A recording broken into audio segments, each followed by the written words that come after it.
According to the National Electrical Code, equipment grounding conductors must be insulated and be either green or bare copper.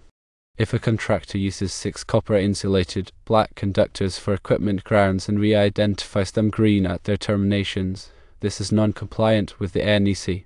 Equipment grounding conductors must be green for their entire length.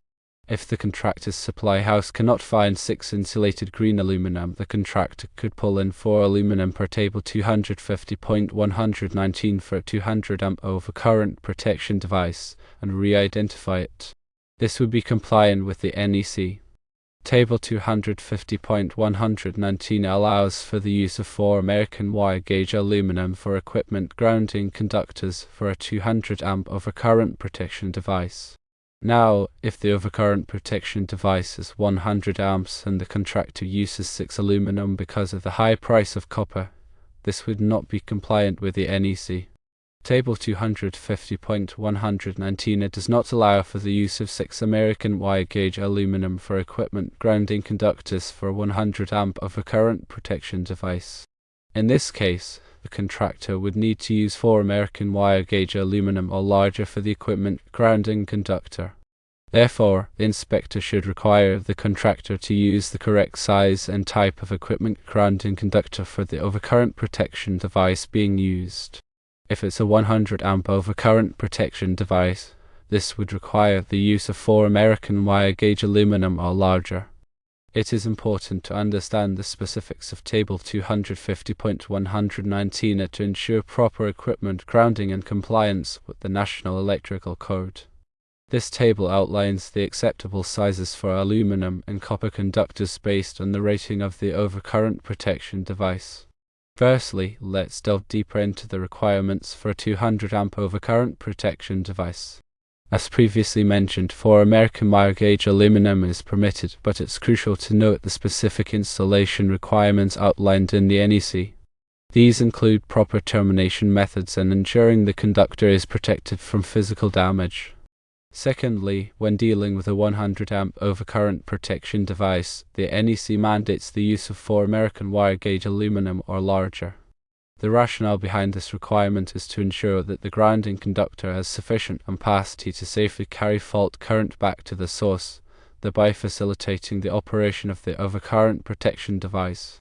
Thirdly, it's essential to understand the concept of ampacity. Ampacity refers to the current carrying capacity of a conductor. The NEC specifies ampacity requirements for grounding conductors to prevent overheating and potential fire hazards.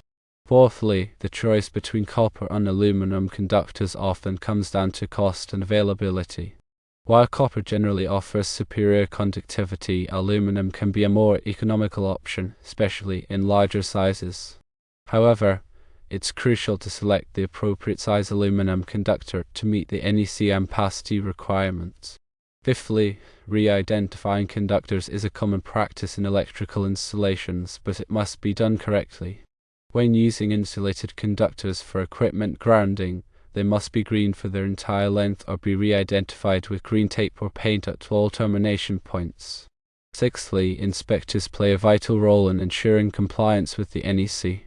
They are responsible for verifying that electrical installations meet the minimum safety standards and that all conductors are properly sized and installed. Seventhly, contractors should always consult the NEC and local codes before beginning any electrical work. This will help them avoid costly mistakes and ensure that their installations are safe and compliant. Eighthly, it's also important to consider the environmental conditions when selecting grounding conductors. In corrosive environments, special precautions may be necessary to protect the conductors from damage. Ninthly, regular maintenance and inspection of electrical systems are essential to ensure their continued safety and reliability. Grounding conductors should be checked periodically for signs of corrosion or damage. Tenthly, the NEC is a living document that is updated regularly to reflect changes in technology and industry best practices. The electrical professional should stay up to date on the latest code changes to ensure their work is compliant. In addition to the above, it's worth noting that the NEC also addresses the use of equipment grounding conductors in specific applications, such as those involving sensitive electronic equipment. These applications may require the use of isolated grounding conductors to minimize noise and interference. Furthermore, the NEC provides guidance on the installation of grounding electrodes, which are used to connect the grounding system to the earth. The type and size of grounding electrode required will depend on the specific soil conditions and the size of the electrical system. It is also important to remember that the NEC is not a design manual. It sets forth the minimum safety standards for electrical installations, but it does not provide detailed design guidance. Electrical engineers and designers must use their professional judgment to ensure that electrical systems are designed and installed in a safe and reliable manner. Here are some additional points to consider. Firstly, the National Electrical Code, or NEC, is a comprehensive set of standards and guidelines for electrical installations in the United States. It's published by the National Fire Protection Association, or NFPA, and is updated every 3 years. Secondly, the NEC is not law, but it's widely adopted by state and local jurisdictions, making it the de facto standard for electrical safety. It's crucial for electrical contractors, inspectors, and engineers to be familiar with the latest edition of the NEC. Thirdly, equipment grounding conductors, or EGs, play a critical role in electrical safety. They provide a low-impedance path for fault current to return to the source, allowing overcurrent protection devices, such as circuit breakers and fuses, to quickly trip and clear the fault. Fourthly, the size of the EGC is determined by the size of the overcurrent protection device protecting the circuit. Table 250.122 in the NEC provides guidance on the minimum size of EGC for various circuit ampacities. Fifthly, as mentioned earlier, both copper and aluminum conductors are permitted for EGC. However, aluminum conductors must be sized larger than copper conductors to provide the same level of protection.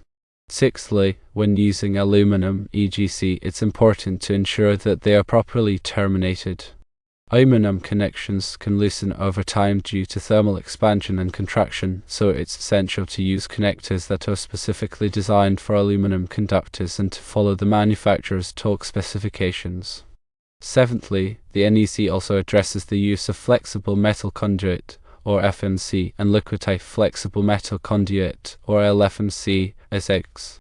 In certain situations, these types of conduit can be used as EGC, but they must meet specific requirements outlined in the NEC. Eighthly, grounding electrodes are used to connect the electrical system to the earth. This provides a path for stray currents to dissipate into the ground, reducing the risk of electric shock. Ninthly, the NEC specifies the types of grounding electrodes that are permitted, including ground rods, ground plates, and metal water pipes. The size and number of grounding electrodes required depends on the size of the electrical system and the soil conditions. Tenthly, the NEC also addresses the bonding of metal parts in an electrical system. Bonding is the process of connecting metal parts together to create a continuous electrical path. This helps to prevent voltage differences between metal parts, which can create a shock hazard. It is vital to ensure a safe electrical system. The NEC provides comprehensive guidance on equipment grounding conductors, grounding electrodes, and bonding. Electrical professionals must be familiar with these requirements to ensure that their installations are safe and compliant.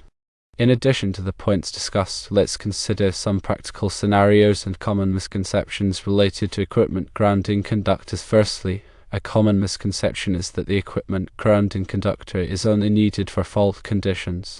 While it's true that the EGC provides a path for fault current, it also plays a role in reducing electrical noise and improving the performance of sensitive electronic equipment. Secondly, in older electrical systems, it's not uncommon to find that the equipment grounding conductor is undersized or missing altogether. This can create a significant safety hazard, as it increases the risk of electric shock. Thirdly, when adding new circuits to an existing electrical system, it's essential to ensure that the equipment grounding conductor is properly sized and connected. It's also important to verify that the existing grounding system is adequate for the increased load. Fourthly, in some cases, it may be necessary to install a separate, isolated grounding conductor for sensitive electronic equipment. This can help to reduce noise and interference and improve the performance of the equipment. Fifthly, it's important to remember that the equipment grounding conductor is not a substitute for a neutral conductor. The neutral conductor carries normal load current, while the EGC only carries fault current. Sixthly, when working on electrical systems, it's always important to use proper personal protective equipment, or PPE, including insulated gloves and safety glasses. This will help to protect you from electric shock and other hazards. Seventhly, if you're not comfortable working on electrical systems, it's best to hire a qualified electrician. Electrical work can be dangerous, and it's important to have the expertise and experience to do the job safely. Eighthly, regular inspections of electrical systems can help to identify potential problems before they become safety hazards. These inspections should be performed by a qualified electrician. Ninthly, the NEC is constantly evolving to reflect changes in technology and industry best practices. Electrical professionals should stay up to date on the latest code changes to ensure that their work is compliant and safe. Tenthly, understanding the requirements for equipment grounding conductors is essential for electrical safety. By following the NEC and using proper installation techniques, you can help to protect yourself and others from electric shock and other hazards. Furthermore, consider specific applications and challenges related to equipment grounding conductors in Florida. Firstly, given Florida's humid climate and coastal environment, corrosion is a significant concern for electrical systems. Salt air and moisture can accelerate the corrosion of metal components, including grounding conductors.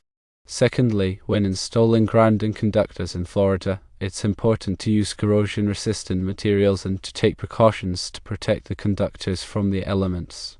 This may include using coated conductors, sealing connections, and providing adequate drainage. Thirdly, Florida's sandy soil can also pose challenges for grounding electrode systems. Sandy soil has a higher resistance than other types of soil, which can make it more difficult to achieve a low-impedance ground connection. Fourthly, when installing grounding electrodes in sandy soil, it may be necessary to use longer ground rods or to install multiple ground rods to achieve the required resistance to ground.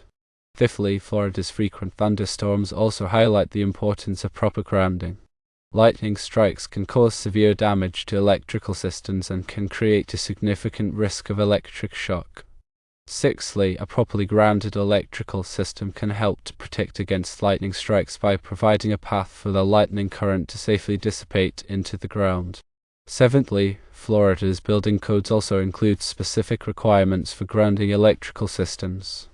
These requirements are based on the NEC, but they may also include additional provisions to address local conditions. Eighthly, electrical inspectors in Florida are responsible for enforcing the state's building codes, including the requirements for grounding electrical systems. They play a critical role in ensuring that electrical installations are safe and compliant. Ninthly, homeowners in Florida should be aware of the importance of proper grounding and should have their electrical systems inspected regularly by a qualified electrician. Tenthly, understanding the specific challenges and requirements for equipment grounding conductors in Florida is essential for electrical safety. By taking appropriate precautions and following the applicable codes and standards, you can help to protect yourself and others from electrical hazards. The NEC is essential.